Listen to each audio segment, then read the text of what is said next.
Doctor suspected his nurse. What he found in her locker changed his mind. Dr. Harrison Brooks had felt that something was wrong for weeks.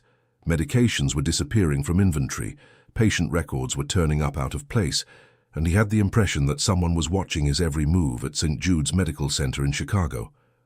On that rainy Thursday in March, he finally decided to investigate. Sarah Jenkins, the nurse who had been working with him for 8 months, was acting strangely. She always avoided looking him in the eye, ended her shift early, and seemed nervous whenever he approached. Harrison didn't want to believe it, but all the evidence pointed to her. "Doctor, Mrs. Florence from room 204 is asking to speak with you," said Sarah, appearing at the office door. "I'll be right there, Sarah. Thank you." She left quickly, as she always did. Harrison waited a few minutes and went to the locker room. If his suspicions were correct, he would find evidence in her locker. The hallway was empty. Only the sound of rain against the windows broke the silence.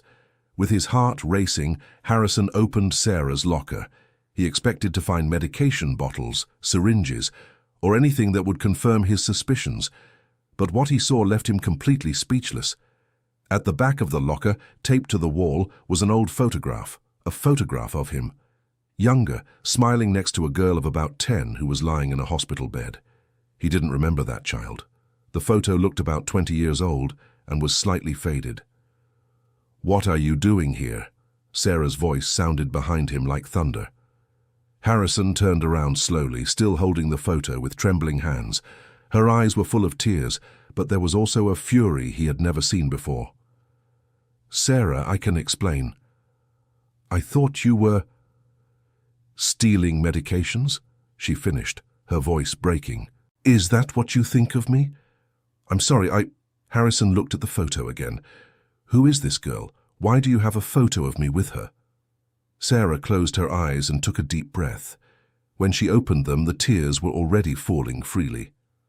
"Her name was Mia Jenkins. She was my younger sister." The words fell like a weight on Harrison. He looked more closely at the photo, trying to remember, but he had treated so many children over the years. "Your sister? Sarah, I don't understand." "March 2004. You were a second-year resident at University Medical Center. Mia had leukemia and needed an urgent transplant." Sarah's voice was steady now, despite the tears. "You took care of her for 3 months. Harrison felt the ground move beneath his feet. March 2004.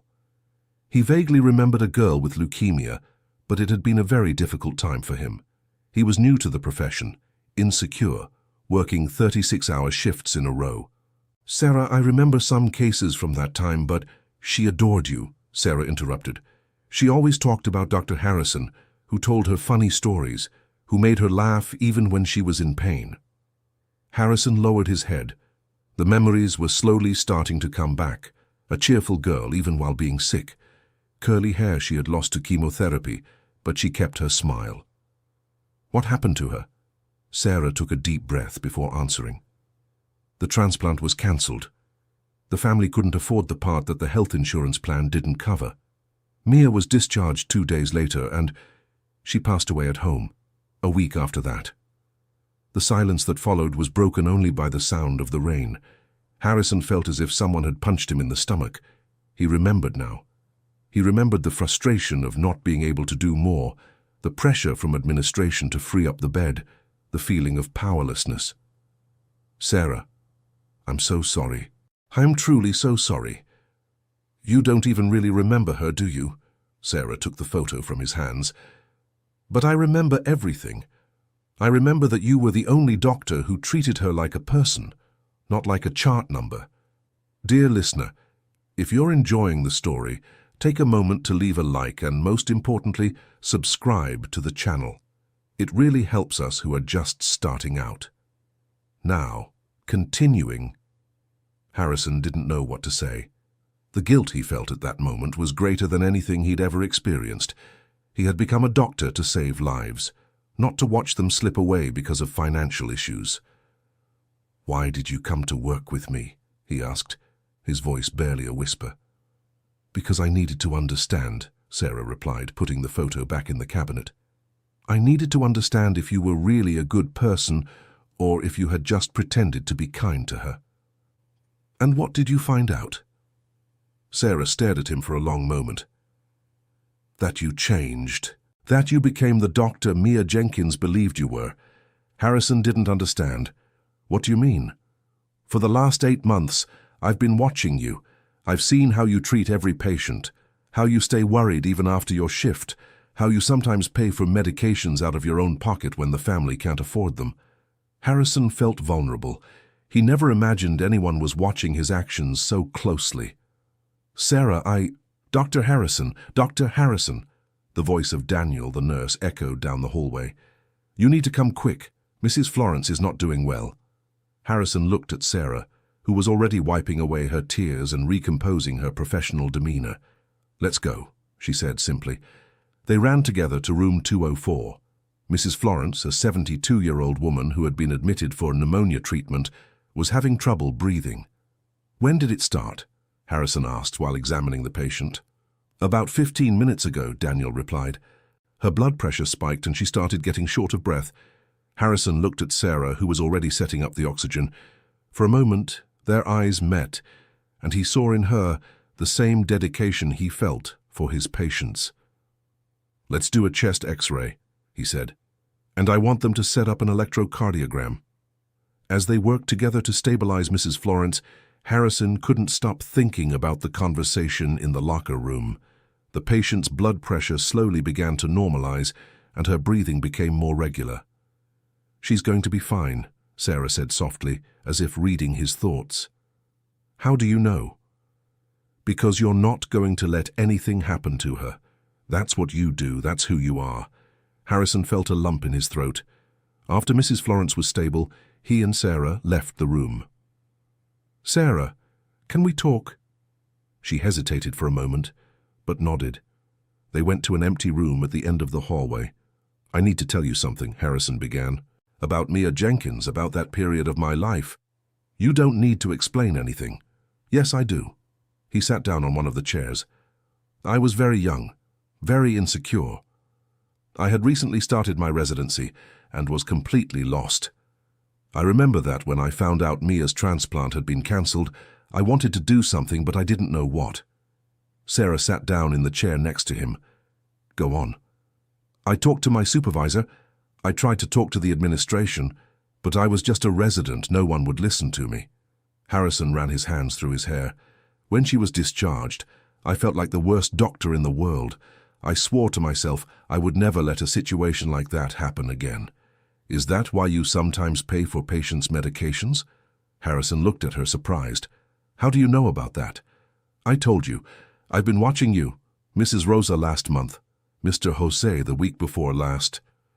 You always find a way to help when you see someone can't afford it. It's not enough, Harrison said, bowing his head. It will never be enough to make up for what happened to Mia Jenkins. Do you think that's why I work here? To make you feel guilty? Harrison stared at her, waiting for an answer. At first, maybe it was, Sarah admitted. I was angry at the system, at life, at everything. And you were the face I remembered from those terrible days. And now? Now I see that Mia was right about you. She used to say you had kind eyes, that you could tell you truly cared. Harrison felt his eyes welling up. She really said that. She did. And you know what else she said? That she wanted to be a doctor like you when she grew up. Silence settled over them once again. Harrison wiped his eyes discreetly. Sarah, I know I can't change the past, but I want you to know that Mia left a deep mark on me. Even though I didn't remember her name until today, I carry with me the memory of that brave little girl who taught me so much about being human. You want to know something? Sarah smiled for the first time since he'd known her. I studied nursing because of her.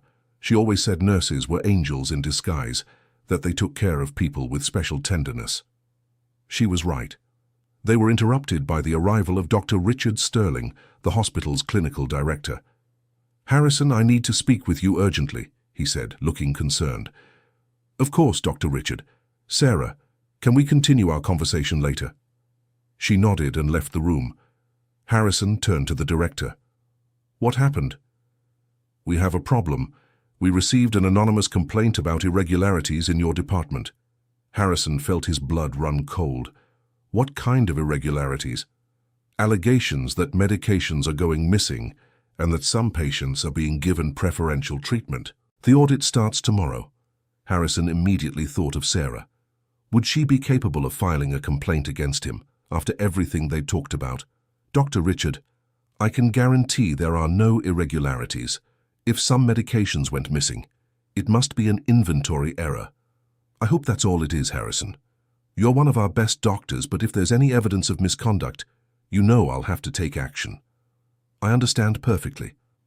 After the director left, Harrison was alone in the room trying to process everything that had happened that day. First, the discovery about Sarah and Mia, and now this mysterious complaint. He walked back to the hallway and saw Sarah organizing some medical records at the nursing station. Sarah, can I talk to you again? She looked at him and noticed the worry on his face. Of course. What happened?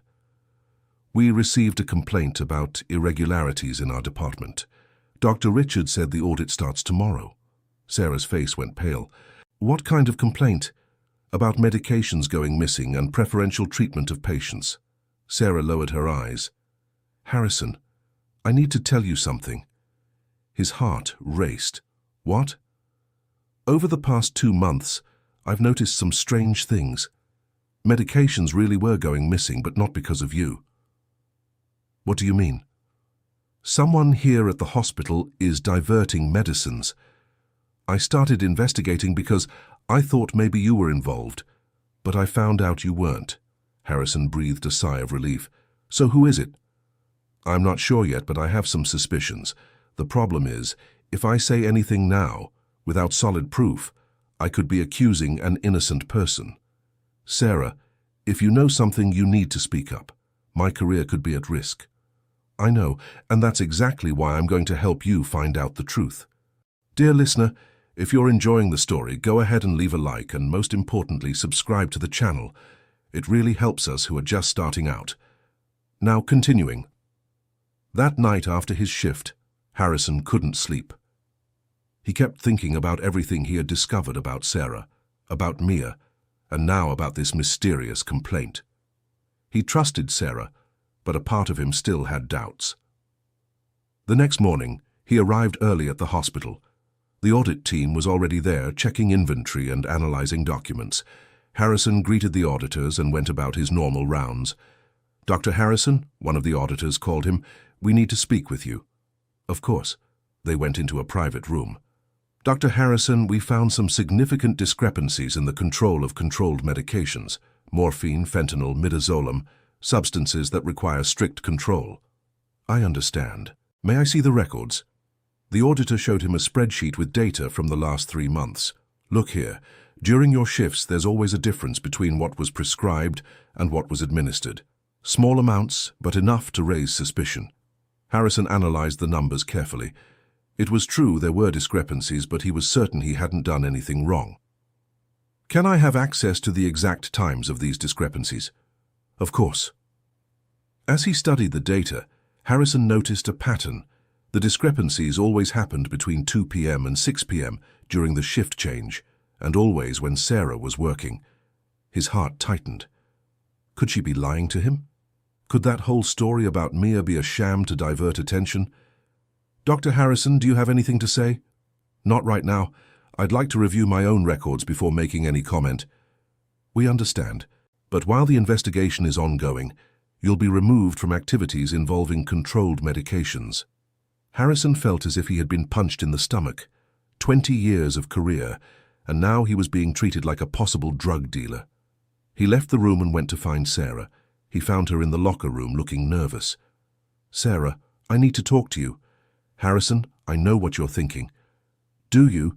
Because the audit data shows that all the discrepancies happened during your shifts. Sarah looked at him sadly. Do you think I'm stealing the medications? I don't know what to think anymore. Yesterday you told me you had suspicions about someone, but you wouldn't say who. Today I find out that all the evidence points to you.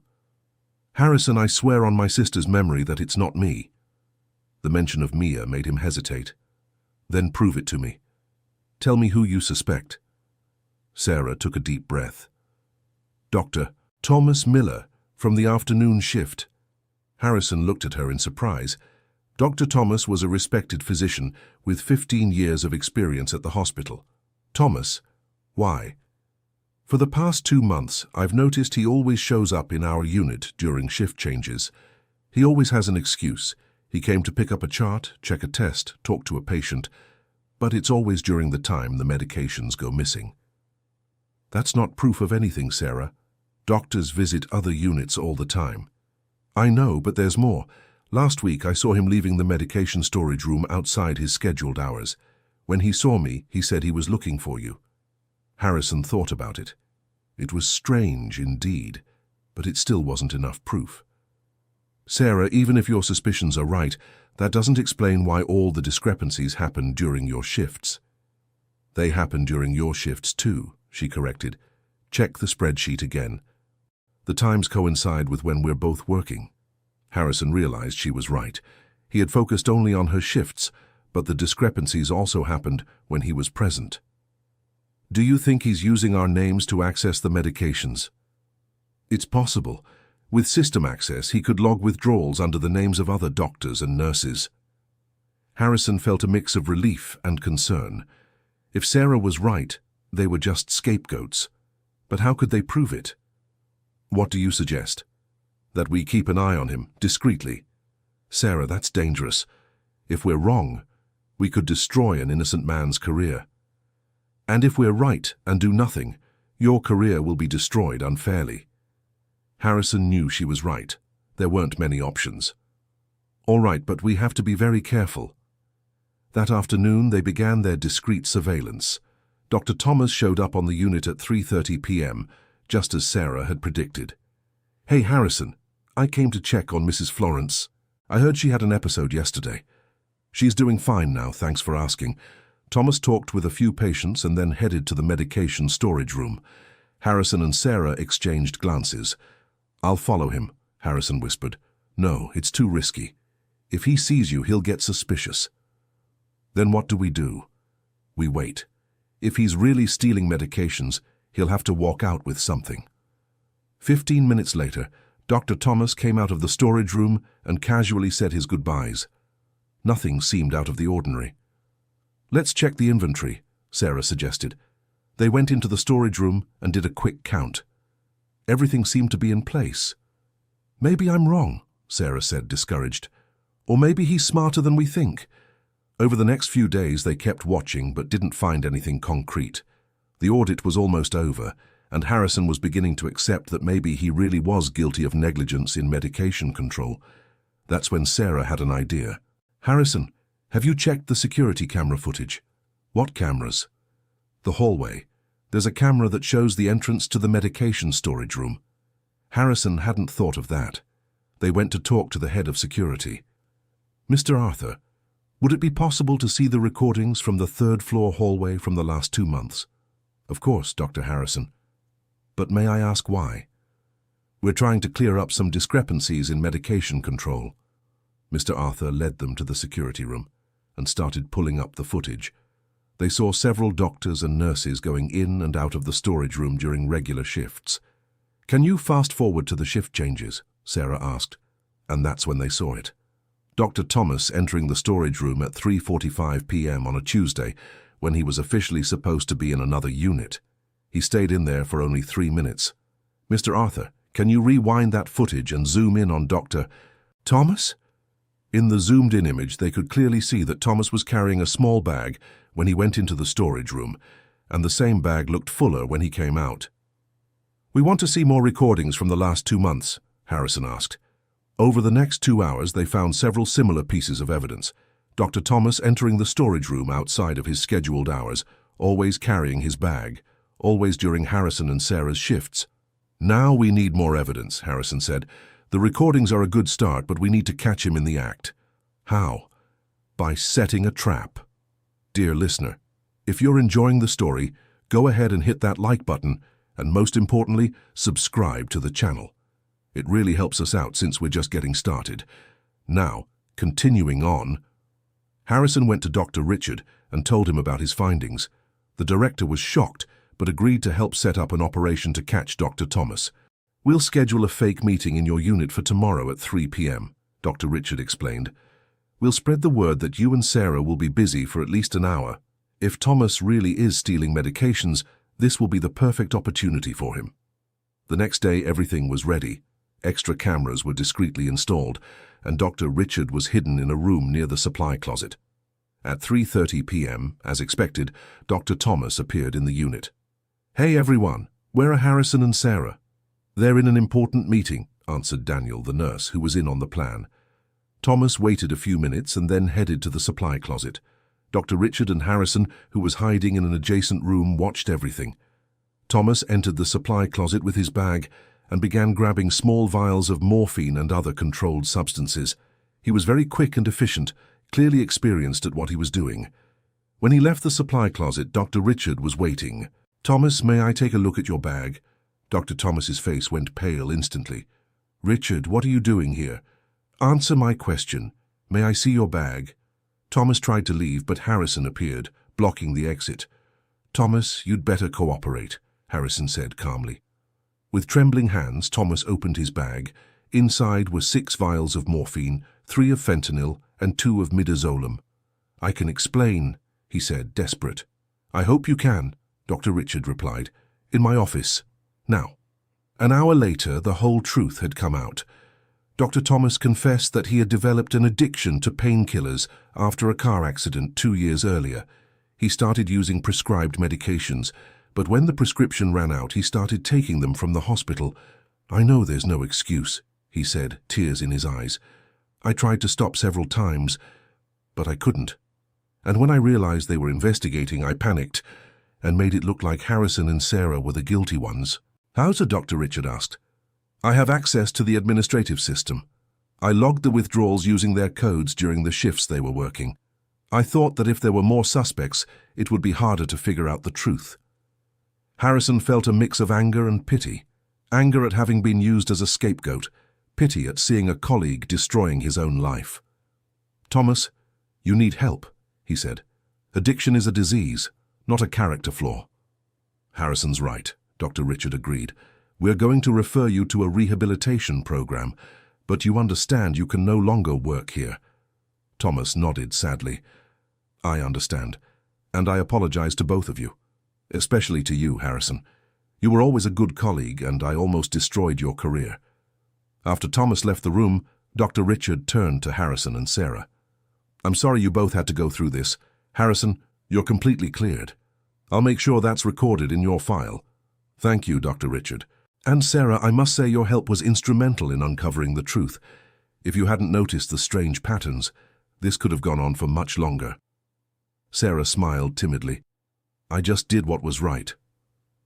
After they left the director's office, Harrison and Sarah walked down the hallway in silence for a few minutes. "Sarah, I need to apologize to you." "For what?" "For doubting you, for thinking even for a moment that you could be involved in this." "Harrison, you had every reason to be suspicious. I showed up out of nowhere in your life, revealed I was the sister of a former patient, and all the evidence pointed to me. Anyone would have thought the same thing. But I should have trusted you more, and I should have told you about Mia from the beginning, instead of watching you from afar for months." They stopped in front of the elevator.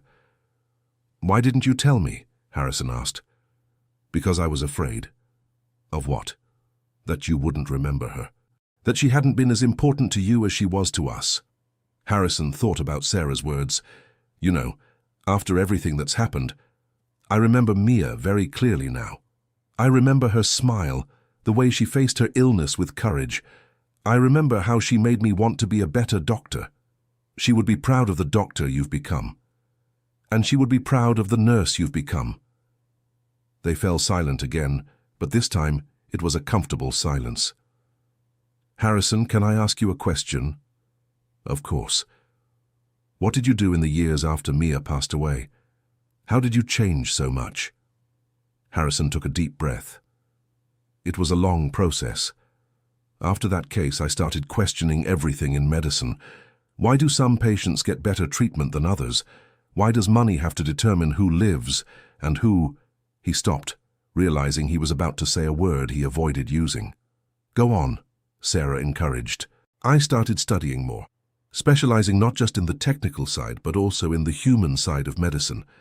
I took courses in bioethics, patient communication, and hospital psychology." "And you started helping patients financially?" "Yes, but discreetly. I didn't want it to seem like charity, so I would discover assistance programs, or find free medication samples, or convince colleagues to do pro bono consultations." Sarah smiled. "Mia would say you have a kind heart disguised as a serious doctor." "She really said things like that?" "She did. She had a very special way of seeing people. Even as a child, she could see people's true essence." The elevator arrived, and they got in. "Sarah, can I tell you a secret?" "Of course." "I never got married, never had children. And for a long time I thought it was because I was too focused on my career. But now I realize maybe it was because I never felt worthy of starting a family. How could I raise a child if I had failed to save one?" Sarah looked at him with compassion. "Harrison, you didn't fail. You were a young doctor in a system that didn't give you the power to make a difference. What matters is what you did with that experience." "And you? Why did you choose nursing?" "Because after we lost Mia, our family fell apart. My parents separated, and I had to take care of my mother, who fell into depression. For years, it was as if our home had lost all its joy. It must have been very hard." "It was. But I remembered the nurses who took care of Mia. How they made such a difference in her day, how a simple gesture of kindness could turn a bad day into something bearable." The elevator stopped on their floor. "So you decided to be that comfort for other families?" "Exactly. And when I found out you were working here, it was as if fate were giving me a chance to better understand that period of our lives." They walked to the nurses' station. "Sarah, can I make you a proposal?" "What kind of proposal?" "What if we created something in memory of Mia, something that could help other patients like her?" Sarah's eyes lit up. "What kind of thing?" "I don't know yet. Maybe an assistance program, or a fund to help families who can't afford complete treatments." "You would do that?" "I would, but only if you helped me. You know better than anyone the real needs of patients and their families." Sarah was moved. "Harrison, that would be incredible. Mia would love to know she's helping other children even now. Then let's start planning." In the following weeks, Harrison and Sarah worked together to develop a project they called Mia's Smile. The idea was to create a fund that would help children and their families with costs not covered by health insurance plans. "I spoke with Dr. Richard about the project," Harrison told Sarah one morning. "He loved the idea and said the hospital can officially support it." "That's great. I talked to some families of patients and the interest is enormous, not just from people who need help, but from people who want to contribute too." "What do you mean?" "There are a lot of people here at the hospital who have been through similar situations and want to help. Doctors, nurses, even cleaning and kitchen staff want to participate." Harrison was surprised. "I had no idea there would be this much interest." "People like to help when they know the money will actually reach those who need it. And everyone here knows you, knows you're honest. And you, Sarah. Everyone knows you too." They were organizing the project paperwork when Dr. Richard showed up. "Harrison, Sarah, I have news for you." "Good or bad?" Sarah asked. "Good, very good. I received a call from the regional board. They heard about the Mia's Smile project and want to implement it in other hospitals in the network." Harrison and Sarah looked at each other, incredulous. "How did they find out?" Harrison asked. "Dr. Thomas. He's in treatment, but he still has contacts in the medical field. He told some colleagues about the project as a way of showing that good people still exist in medicine." "Thomas did that?" Sarah asked, surprised. "He did. It seems the treatment is helping him see things from a different perspective." Harrison felt a mix of emotions. Despite everything that had happened, he was glad to know Thomas was recovering. "So the project is going to expand?" he asked. "If you agree, yes. But you would be the general coordinators. It would mean more responsibility, more work, but also more opportunities to help." Harrison looked at Sarah. "What do you think?" I think Mia would be very proud." "Then it's a yes." A month later, the Mia's Smile project was officially launched at 5 hospitals. The launch ceremony was simple but moving. "I'd like to invite Sarah Jenkins and Dr. Harrison Brooks to speak about the project," Dr. Richard announced. Sarah approached the microphone first. "When my sister Mia was sick, she used to say that angels don't have wings. They have stethoscopes and nurse uniforms. Today, with this project, we hope that more angels can help more children." The audience applauded, deeply moved. Harrison approached the microphone. "Mia taught me that being a doctor isn't just about technical knowledge, it's about compassion. This project is a way of honoring not only her memory, but also all the children and families facing difficult times in hospitals." After the ceremony, while people talked and celebrated, Harrison and Sarah stepped away from the group a bit. "Sarah, there's something I want to give you." He took a small envelope from his pocket. "What is it?" "Open it." Inside the envelope was a photo. It was the same photo that had been in Sarah's cabinet, but now in a beautiful frame, along with a more recent photo of Harrison and Sarah working together at the hospital. "Harrison, this is beautiful. I want you to know that Mia will always be with us in this project, and that everything good we've managed to do is a little because of her." Sarah hugged Harrison. "Thank you for everything, for taking care of my sister when she was sick, for becoming the doctor she believed you were, and for giving me the chance to see this side of you.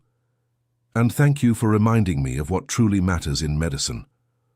A few months later, the project had already helped dozens of families. Harrison and Sarah developed a very strong professional partnership, but also a deep friendship built on mutual respect and the shared memory of Mia. "Harrison, I need to tell you something," Sarah said one afternoon while they were reviewing some project cases. "What is it?"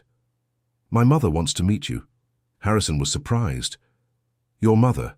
Why?" "Because I told her about the project, about our partnership, about how you remembered Anna Beatrice. She wants to thank you in person." "Sarah, I'm not sure that's a good idea. It must be hard for her to see me." "Actually, she said she needs to see you, that she has something important to tell you." Harrison hesitated. "If you think it's important, I do." The following Sunday, Harrison went to Sarah's house. It was a simple but cozy home in the Lincoln Park neighborhood. Mrs. Martha Jenkins, Sarah's mother, welcomed him with a warm smile. "Dr. Brooks, so nice to finally meet you in person." "Mrs. Martha, the pleasure is all mine." They sat down in the living room. Mrs. Martha served coffee and homemade cookies. "Doctor, Sarah told me about the project you two created. What you're doing is truly beautiful. It's the least we can do. But that's not the only reason I wanted to meet you." Harrison waited for her to continue. "I never got the chance to thank you for what you did for Mia." "Mrs. Martha, Let me finish, please." She took a deep breath. "After we lost Mia, I spent many years filled with anger. Anger at the doctors, at the hospital, at the world. But Mia left some letters she wrote during her final days at the hospital." Sarah looked at her mother in surprise. "What letters, Mom?" "Letters she asked me to deliver to some special people when she was no longer here. One of them was for Dr. Brooks." Harrison felt a chill run down his spine. "Mrs. Martha, I had no idea. She made me promise I would only deliver them once I was no longer angry. It took many years for that to happen." Mrs. Martha walked over to an old cabinet and took out an envelope, yellowed by time. "This letter is yours, Dr. Brooks." With trembling hands, Harrison opened the envelope. The handwriting was that of a child, but neat and careful. "Dear Dr. Brooks, if you're reading this letter, it means I've already gone to heaven. Don't be sad, okay? I'm not sad. I'm happy because I met you. You were the kindest doctor I ever knew. You always smiled at me and told me funny stories when I was in pain. You made me feel like I was special. I know you tried to help me as much as you could. I heard you talking with other doctors, trying to find a way to cure me. You truly cared about me. I want you to know that it's not your fault that I'm not going to get better. Sometimes things happen and there's no one to blame. My mum taught me that. I have a request for you. Promise me you'll keep being a kind doctor. Promise you'll help other children the way you tried to help me. I know you're going to be a very famous doctor one day because you have a good heart. And if you meet other sick children like me, tell them that Mia said they're very brave and that they have a guardian angel watching over them. Thank you for everything, Dr. Brooks. You'll always be in my heart. With love, Mia P.S. Don't let Sarah get too angry at the world, okay? She sometimes gets upset, but she has a good heart just like yours. Harrison finished reading the letter with tears streaming down his face. Sarah and Mrs. Martha were crying too. She knew me so well, Sarah said between sobs. Even at 10 years old, she already knew I would be angry at the world. Mia was always very wise, Mrs. Martha said. She saw things that adults couldn't see. Harrison wiped his eyes and looked at the two women. You have no idea what a gift you've just given me. All these years I carried an enormous guilt. I always wondered if I could have done more, if she knew that I cared. Now you have your answer, Sarah said. I do, and I can keep the promise I made to her. What promise? Mrs. Martha asked. To keep being a kind doctor and helping other children. You've already been keeping that promise for years, Sarah observed. But now I can do even more, knowing she would approve. They spent the rest of the afternoon talking about Mia Jenkins, sharing memories and stories. Mrs. Martha Jenkins showed photos and told them about what Mia was like at home. She always said she wanted to be a doctor, Mrs. Martha revealed. She said she wanted to help other sick children the way Dr. Harrison helped her. Maybe she's doing that through our project, Harrison suggested. I'm sure she is, Sarah agreed. As Harrison was leaving, Mrs. Martha called him at the gate. Dr. Harrison, there's one more thing. What is it, Mrs. Martha? Mia left a letter for you, but she also left one for the person who would take care of Sarah when she grew up. At the time, I thought it was for her husband, but now I realize it might have been for you. Harrison looked confused. What do you mean? Mia always said that Sarah would need someone to remind her not to stay too angry at the world, someone who understood her pain, but who could also show her the brighter side of life. Sarah looked at Harrison, then at her mother. Mom, what are you trying to say? I'm saying that maybe you two met for a reason, not just because of the project, but because you can help each other heal the wounds Mia left behind. Harrison and Sarah looked at each other in silence. There was something in the air, a connection that went beyond professional friendship and shared memory. Mrs. Martha, may I come visit the two of you more often? Harrison asked. Of course. You'll always be welcome. In the following months, Harrison began visiting Sarah's family regularly. Slowly, his presence brought a joy that hadn't existed in that house for many years. Harrison, can I ask you a personal question? Sarah said one afternoon while they were organizing donations for the project. Of course. Have you ever thought about having a family? Harrison stopped what he was doing. I have, but I always thought it wasn't meant for me. Because of Mia? Not just because of her. I think I've always been afraid of getting too attached to people and then losing them. I understand that fear. What about you? Have you ever thought about getting married, having children? I have. But after I lost Mia, I was always afraid I wouldn't be good enough to take care of someone. Sarah, you're one of the most caring people I know. And you're one of the gentlest men I know. They stared at each other for a moment. Sarah, can I tell you a secret? Go ahead. Over the past few weeks, I've realized that when I'm with you and your mother, I feel at home in a way I've never felt before. Harrison. I'm not saying this out of pressure or obligation. I'm saying it because it's true. Sarah smiled shyly. You know, my mother always says that Mia had a special way of bringing the right people together. Do you think she brought us together? I think she planted the seed, and we let it grow. Harrison moved closer to Sarah. What if we let it grow even more? What are you suggesting? That we stop being afraid. That we try to build something together, not just professionally, but personally too. Sarah thought for a moment. Harrison, this would change everything. Not everything, We'd still be partners in the project, we'd still honor Mia's memory, but maybe we could be happy too. What if it doesn't work out? What if it does? Sarah smiled. Mia would love to see us happy. So shall we try? Let's. 6 months later, Harrison and Sarah were officially dating. The Mia's Smile project had expanded to 10 hospitals and had already helped more than 100 families. Harrison, I need to show you something, Sarah said one Saturday morning. They were at her house helping Mrs. Martha organize the backyard. What is it? Sarah led him to a corner of the garden where there was a small rose bush. I planted this rose the day Mia passed away. For years, it never bloomed. But look at this. The rose bush was full of buds about to bloom. It's beautiful, Harrison said. Do you know when it started to sprout? When? The day you first came here for dinner. Harrison looked at Sarah with tenderness. Do you think it's a sign? I think Mia is approving our relationship. Then let's take good care of this rosebush. And of each other too. They stood embraced in the garden, watching the rosebush. Mrs. Martha appeared at the window and smiled to see them together. Mia, wherever you are, thank you for bringing these two special people together, she whispered. A year later, Harrison and Sarah got married in a simple ceremony in Mrs. Martha's garden. Mia's rosebush was in full bloom, filling the air with its sweet fragrance. Do you promise to continue honoring the memory of those who brought you here? The officiant asked. We do, they answered together. And do you promise that your love will be like this rosebush, growing and blooming each year? We do. When they kissed, all the guests applauded, deeply moved. Among those present were colleagues from the hospital, families who had been helped by the project, and even Dr. Thomas, who was recovering well and had become an active advocate for the program.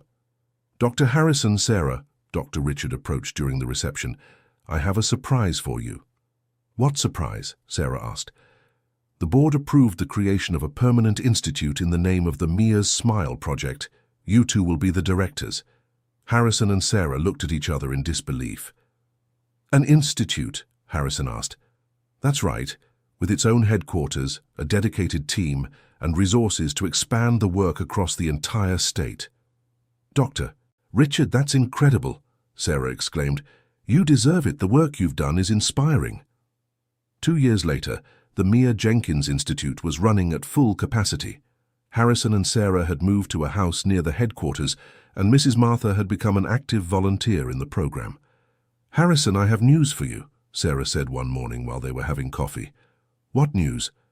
I think Mia is going to get a new guardian angel. Harrison didn't understand right away. What do you mean? Sarah smiled and placed her hand on her belly. I'm pregnant. Harrison nearly dropped his coffee cup. Really? Sarah, what wonderful news. He hugged her and spun her around the kitchen. Do you think it'll be a boy or a girl? He asked. I don't know, but I have a suggestion for the name. What is it? If it's a girl, how about Anna, in honor of your sister? Harrison was moved. Sarah, that would be perfect. And if it's a boy, Oliver, like the guardian angel. Anna or Oliver Brooks Jenkins, Harrison said, savoring the names. Mia would be proud. 9 months later, Anna Grace Brooks Jenkins was born, a healthy and cheerful girl who brought even more happiness to the family. Look, Anna Grace, Sarah whispered to her newborn daughter. This is your daddy, and here is your Grandma Martha, and this photo here is of your Aunt Mia, who is in heaven watching over you. Harrison watched the scene with a full heart. He never imagined his life could be so complete. Sarah, can I ask you something? Of course. Do you think Mia knew all of this was going to happen when she wrote those letters? Sarah looked at the photo of Mia on the bedside table. I think she knew that love has the power to transform pain into something beautiful, and that sometimes we lose people to find others. Wise words, words from a 10-year-old girl who understood what many adults never managed to understand. That love is never lost, only transformed. 5 years later, Anna Grace was a smart and affectionate 5-year-old girl. The Mia Jenkins Institute had helped more than 1,000 families and had become a national reference in humanized hospital care. Daddy, "Who is the woman in this photo?" Anna Grace asked, pointing at the photo of Mia Jenkins in the living room. "She's your Aunt Mia Jenkins, sweetheart. She was your mother's sister. Where is she now?" Harrison looked at Sarah, who nodded encouragingly. "She's in heaven, taking care of all the sick children. Like you and Mommy take care of the children at the hospital?" "Exactly. So she's a doctor like you?" "She's a medical angel," Sarah explained. Anna Grace thought for a moment. "When I grow up, I want to be a medical angel just like Aunt Mia Jenkins." Harrison and Sarah looked at each other and smiled. The cycle was coming full circle.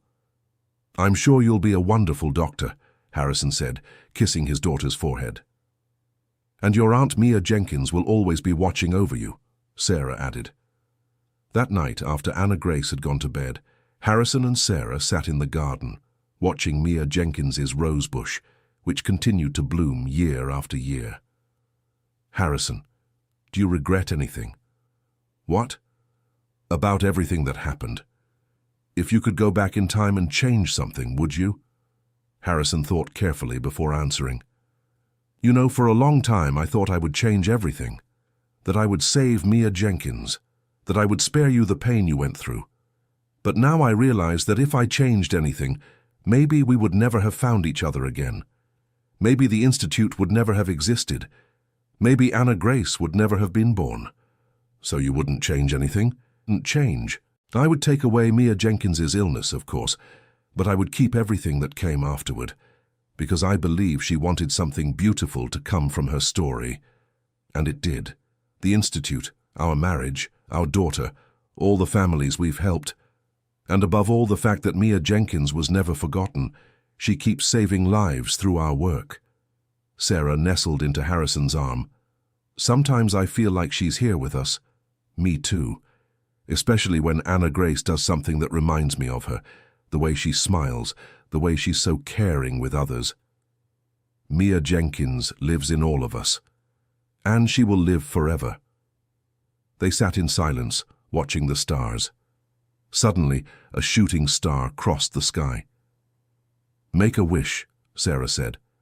"I already have everything I've ever wanted. Then wish for it to continue. I wish for our family to remain united, for the Institute to keep helping people, and for Mia Jenkins to know how important she was to all of this." "Amen," Sarah whispered. The next morning, they received an unexpected phone call. It was Dr. Richard Sterling, now retired, but still following the work of the Institute. "Harrison, Sarah, I called to give you some incredible news." "What news?" Harrison asked.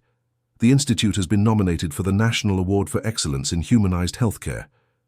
"Dr. Richard, that's fantastic," Sarah exclaimed. "And there's more. You've been invited to present the project at an international conference in New York City." Harrison and Sarah looked at each other, still processing the news. "This means Mia Jenkins's work is going to be recognized internationally," Harrison said. "It means your story will inspire people all over the world," Dr. Richard corrected. 3 months later, at the award ceremony in New York City, Harrison and Sarah walked onto the stage to receive the award. In the audience were Mrs. Martha Jenkins, Anna Grace, colleagues from the hospital, and dozens of families who had been helped by the Institute. "This award isn't ours," Harrison said into the microphone. "It belongs to a brave girl named Mia Jenkins, who taught us that love can turn any pain into hope. And it belongs to all the families who trusted us, all the professionals who embraced our cause, and everyone who believes that medicine is, above all, an act of love," Sarah added. When they raised the trophy, the entire audience stood up and applauded for several minutes. Anna Grace waved from the audience, proud of her parents. After the ceremony, a journalist approached for an interview. "Dr. Harrison, Mrs. Sarah, what would you say to someone going through a situation similar to what you went through?" Harrison looked at Sarah, who nodded for him to answer. "I would say that pain is part of life, but it doesn't have to define our life. That sometimes we lose important people to find our true purpose, and that true love is never lost. It just transforms into something even greater. And you, Mrs. Sarah, I would say never underestimate the power of a child to change the world." Mia Jenkins was only 10 years old, but she touched so many lives that today, 15 years later, she is still saving people. That makes me believe that all of us can leave a legacy of love, regardless of age or the time we have. One last question. What is the next step for the Mia Jenkins Institute? Harrison and Sarah looked at each other and smiled. We're planning to expand to other countries in Latin America, Sarah revealed, and create a training program for healthcare professionals, teaching not only the technical issues but also the importance of humanization in patient care. Harrison added, Mia would be proud to know that her smile will reach children in other countries too. 2 years later, the Mia Jenkins Institute was already present in 5 countries. Harrison and Sarah were invited to speak at medical and nursing universities across the continent. "Mommy, Daddy, when are you coming back?" Anna Grace asked during a video call from Buenos Aires. "In 3 days, sweetheart," Sarah replied, "and we're bringing a surprise for you." "What surprise?" "It's a secret," Harrison said, winking. The surprise was a book. Harrison and Sarah had written the story of Mia and the Institute for Children. The book was called The Smile That Turned Into a Star and would be distributed free of charge in pediatric hospitals. "Look, Anna Grace," Sarah showed the book to her daughter. "This is the story of Aunt Mia. Can I read it?" "Of course. And when you finish, you can tell it to other children." Anna Grace carefully flipped through the book, observing the colorful illustrations that told the story of a brave girl who became an angel. "Daddy, did Aunt Mia really turn into a star?" "What do you think?" Anna Grace pointed at the window, where a star shone brighter than the others. "I think that one over there is her." Harrison and Sarah smiled. At 7 years old, Anna Grace already had the wisdom of the aunt she never met in person, but who had always been present in her life. "You know what Aunt Mia would say if she were here?" Sarah asked. "What?" "That you are a very special girl and that she is proud of you. And I'm proud of her too. When I grow up, I'm going to help sick children just like you do." "I'm sure you will, sweetheart. And Aunt Mia will always be guiding you." That night, after Anna Grace fell asleep, Harrison and Sarah sat in the backyard, as they did every night. Mia's rosebush continued to bloom even in winter. "Harrison, there's something I never told you." "What is it?" "On the day Mia passed away, she made me one last promise." "What promise?" "That she would always take care of me, even though she wouldn't be here physically. And that one day she would send me someone special to share my life with." Harrison was moved. "Do you think she was referring to me?" "I'm sure of it. She always said she knew people by their hearts, not by their eyes. And she got to know your heart very well during those 3 months at the hospital, so she brought us together even before she left. She planted the seed of love long before we needed it." Harrison hugged Sarah. "I'm grateful every day that Mia chose to share you with me. And I'm grateful that she turned you into the man you became." They stayed in each other's arms, watching the stars. The star that Anna Grace had pointed to shone brighter than ever. 10 years later, Anna Grace was 17 and had decided to pursue medicine. On the day of her high school graduation, she gave a moving speech. "I want to dedicate this achievement to my Aunt Mia Jenkins, whom I never got to meet in person, but who has been with me every single day of my life. She taught me, through my parents, that medicine isn't just about curing diseases, it's about healing hearts." In the audience, Harrison, Sarah, and Mrs. Martha Jenkins wept with pride. The Mia Jenkins Institute had already become a worldwide reference in humanized hospital care. "Mia Jenkins would be so proud," Mrs. Martha Jenkins whispered. "She is," Sarah replied. "I'm sure she is." After the ceremony, Anna Grace approached her parents. "Dad, Mum, I want to make a promise to you." "What promise, sweetheart?"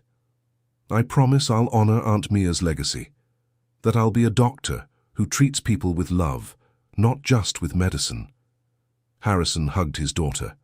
"She would be so proud of you." "And we already are," Sarah added. That night, the whole family gathered in the garden for a special celebration. Mia's rosebush was more blooming than ever. "Grandma Martha, tell the story again of how Mum and Dad met," Anna Grace asked. Mrs. Martha Jenkins, now 85 but still sharp and affectionate, smiled. "Once upon a time, there was a very special little girl named Mia Jenkins, who had the gift of bringing the right people together at the right moment. As Mrs. Martha Jenkins told the story for the 100th time, Harrison looked around. His family, the blooming garden, the peace that reigned in that moment. It all started with an unfounded suspicion about missing medications and a photo found in a locker. "Harrison, what are you thinking about?" Sarah asked. "I'm thinking about how funny fate is. If I had never suspected you, if I had never opened your locker, maybe we never would have discovered our connection. Mia found a way to bring us together no matter how." True, she was always very determined. Anna Grace interrupted the conversation. "Dad, Mom, can I make a request?" "Of course, sweetheart. When I graduate from medical school, I'd like to do my residency at the hospital where it all began, where you two met, where Aunt Mia was treated." Harrison and Sarah looked at each other, moved. "Anna Grace, it would be an honor," Harrison said. "The circle would close perfectly," Sarah added, "and Mia would smile down from heaven, seeing her niece caring for other children in the same place where she was cared for." That night, after everyone had gone to sleep, Harrison stayed a little longer in the garden. He looked at Mia's rose bush and whispered, "Thank you, Mia, for everything, for teaching me to be a better doctor, for giving me Sarah, for blessing us with Anna Grace. I promise we'll keep honoring your memory forever." A gentle breeze swayed the roses, as if it were a loving response. Harrison went inside and found Sarah still awake. "Couldn't sleep. I was thinking about how much our lives have changed since that day in the locker room. For the better, don't you think? Definitely for the better. Who would have thought a suspicion about stolen medication would lead to all of this? Mia knew. I'm sure she orchestrated everything. Our little heavenly Cupid, and our eternal inspiration." They embraced and finally went to sleep, knowing that the next day they would continue the work Mia had started over 20 years ago. 5 years later, on the day of Anna Grace's medical school graduation, the whole family gathered in the university auditorium. As she received her diploma, she once again dedicated her achievement to her Aunt Mia. "This diploma isn't just mine," she said into the microphone. "It's from the brave girl who taught me, through my parents, that medicine is an act of love. Aunt Mia, wherever you are, thank you for planting the seed of kindness in our family." The audience stood up and applauded, deeply moved. Harrison, Sarah, and Mrs. Martha Jenkins were crying with pride and emotion. After the ceremony, Anna Grace announced her decision. "I'm going to do my residency in pediatric oncology. I want to care for children with cancer, like Aunt Mia." "Honey, are you sure? It's a very emotionally difficult specialty," Sarah warned. "I'm sure, Mom. That's exactly why I chose it. Because I know how important it is to have doctors who truly care." Harrison hugged his daughter. "Mia would be immensely proud." "And we'll always be here to support you," Sarah added. 2 years later, Dr. Anna Grace Brooks began her residency at St. Jude's Medical Center, the same place where her parents met. On her first day, she was introduced to the pediatric oncology unit. "This is Dr. Anna Grace," said Dr. Michael, the residency director. "She comes from a family with a tradition of humanized hospital care. Dr. Michael, if you'll allow me, I'd like to briefly share why I chose this specialty." "Of course, Doctor." Anna Grace took a deep breath. "My Aunt Mia was a patient at this hospital 25 years ago. She had leukemia and unfortunately didn't survive. But during her treatment, she was cared for by doctors and nurses who treated her with great kindness. It left such a mark on our family that my parents created a hospital care institute in her memory." "The Mia Jenkins Institute," one of the nurses asked. "I know the work they do. It's wonderful." "That's right. And now I'm here to continue my aunt's legacy, caring for other children the way she was cared for." During the first weeks of her residency, Anna Grace showed not only technical competence, but also a special sensitivity when dealing with the children and their families. "Dr. Michael, may I make a suggestion?" she asked one morning. "Of course, Dr. Anna Grace." "How about we create a humanization program specifically for this unit? Something that helps the children feel less scared during treatment." "What kind of program?" "Storytelling, playful activities, psychological support for the families, simple things, but they make all the difference." Dr. Michael smiled. You're truly your parents' daughter. Let's put together a project. 3 months later, the Mia's Smile program was implemented in the Pediatric Oncology Unit. Its success was immediate. Dr. Anna Grace, that little girl in room 507 is asking to speak with you, said Nurse Jennifer. Anna Grace went to the room and found a 9-year-old girl, bald from chemotherapy, but with bright eyes. Hi, doctor. My name is Lily. Hi, Lily. I'm here to see how you're doing. Doctor, can I ask you a question? Of course. Is it true you had an aunt who was an angel? Anna Grace smiled. Who told you that? Nurse Jennifer said you take care of children because your aunt taught that everyone can be an angel. It's true, Lily. My Aunt Mia taught me that when we care for others with kindness, we become angels too. So I can be an angel too. Of course you can. Every time you smile at someone who's sad, you're being an angel. Lily smiled broadly. Then I'm going to be an angel every day. When Anna Grace left the room, she had tears in her eyes. It was as if Mia were there, speaking through Lily. That night, she called her parents. Dad, Mom, something special happened today. What was it, sweetheart? Harrison asked. Anna Grace told them about Lily and how the girl had reminded her of Aunt Mia. Sweetheart, this shows that Mia continues to inspire people through you, Sarah said. I feel her with me every day at the hospital. And she is, Harrison confirmed. True love is never lost, only multiplied. 6 months later, Lily was cured and about to be discharged. On her last day at the hospital, she looked for Anna Grace. Doctor, I want to give you something. What is it, Lily? The girl handed her a drawing. It was Anna Grace and Mia together with angel wings. This drawing is for you. It's you with your angel aunt. Anna Grace was moved. Lily, this is the most beautiful gift I've ever received. Nurse Jennifer helped me write a letter too. Anna Grace opened the letter and read, Dr. Anna Grace, thank you for helping me get better. You're just like your Aunt Mia. You have angel eyes. When I grow up, I want to be a doctor just like you two. I'll always remember that I can be an angel every day just by being kind to people. Kisses from Lily. Anna Grace hugged Lily. Thank you, Lily. You're the one who taught me so much about being an angel. You're welcome, Doctor. And don't forget to tell your Aunt Mia that I talked to her, okay? I will. That night, Anna Grace went to the cemetery to visit Mia's grave. It was the first time she went alone. Hi, Aunt Mia. It's me, Anna Grace. She knelt before the headstone. I came to tell you that Lily talked to you today through me.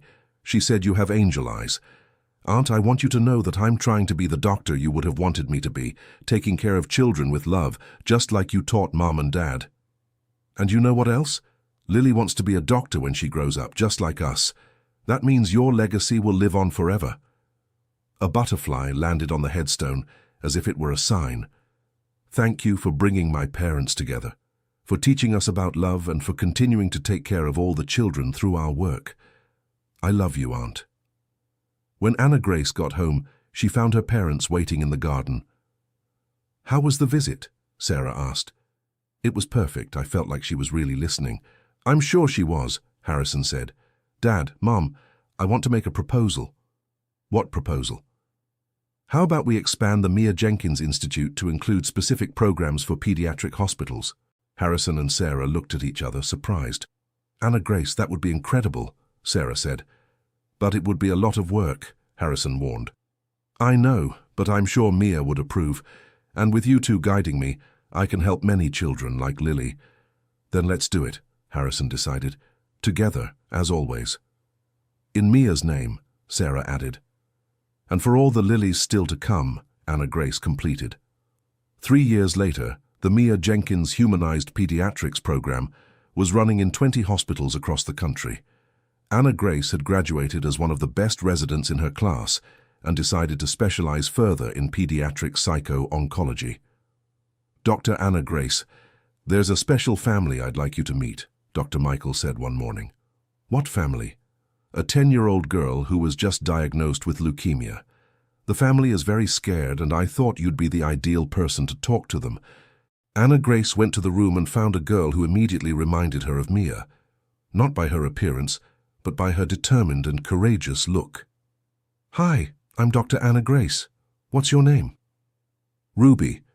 Doctor, is it true I'm going to go bald?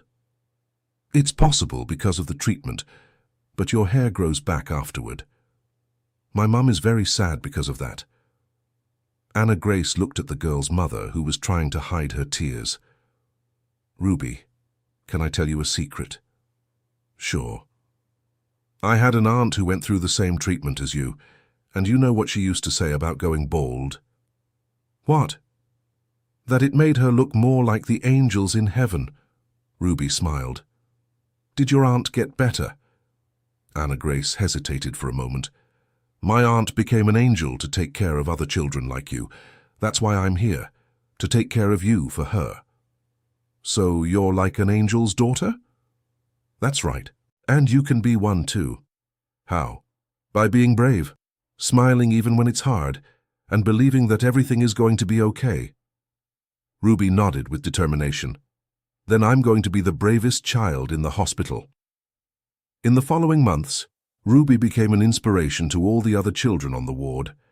Even during the most difficult moments of her treatment, she kept her smile and helped lift the spirits of the other patients.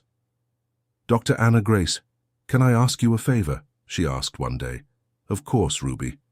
When I get better, I want to meet your parents. I want to thank them for raising such a special daughter. Anna Grace was moved. I'm sure they would love to meet you. 6 months later, Ruby was cured. On the day she was discharged, she insisted on meeting Harrison and Sarah. Are you Dr. Anna Grace's parents? She asked. Yes, we are, Harrison replied. And you must be the famous Ruby our daughter talks about so much. I want to thank you for raising such a caring daughter. She helped me so much. Ruby, our daughter learned to be caring from a very special aunt named Mia Jenkins, Sarah explained. The angel aunt, Dr. Anna Grace told me about her. That's right. And now you're part of our angel family too. Ruby hugged all three of them. When I grow up, I'm going to be a doctor just like Dr. Anna Grace, so I can take care of other children. I'm sure Mia would be very proud, Anna Grace said. That night, the Brooks Jenkins family gathered in the garden to celebrate another victory. Dad, Mom, did you notice that Ruby reminds you a lot of Aunt Mia? We did, Harrison said. The same determination, the same ability to see the bright side of things. I think Mia manifests herself through these brave children, Sarah observed. Every child we help heal is a little piece of her coming back into the world, Anna Grace agreed. Mrs. Martha Jenkins, now 90 years old but still actively involved, smiled. Mia always said that when she was no longer here, she would send other little angels to keep spreading love throughout the world. And she kept her promise, Harrison said. Lily, Ruby, and certainly many more to come, Sarah added. Her legacy is eternal, Anna Grace concluded. 20 years after Harrison first saw the photo in Sarah's closet, the Brooks Jenkins family had built a hospital care network operating in 10 countries. Anna Grace was now a renowned specialist in pediatric psycho-oncology and had just written a book about humanizing childhood cancer treatment. Anna Grace, how would you summarize your Aunt Mia's legacy? The journalist asked during the book launch. I would say that Mia taught us that love is the most powerful medicine that exists, that a 10-year-old child can change the world simply by being brave and spreading kindness. And that we never lose the people we love. They simply transform into inspiration for us to keep doing good. And what would she say about everything that has been built in her name? Anna Grace looked at her parents in the audience, then at the photo of Mia she always carried with her. I think she would say she's happy to know her smile turned into hope for so many families, and that the most important thing isn't being remembered, but knowing that the love she planted keeps growing and blooming in every child we help.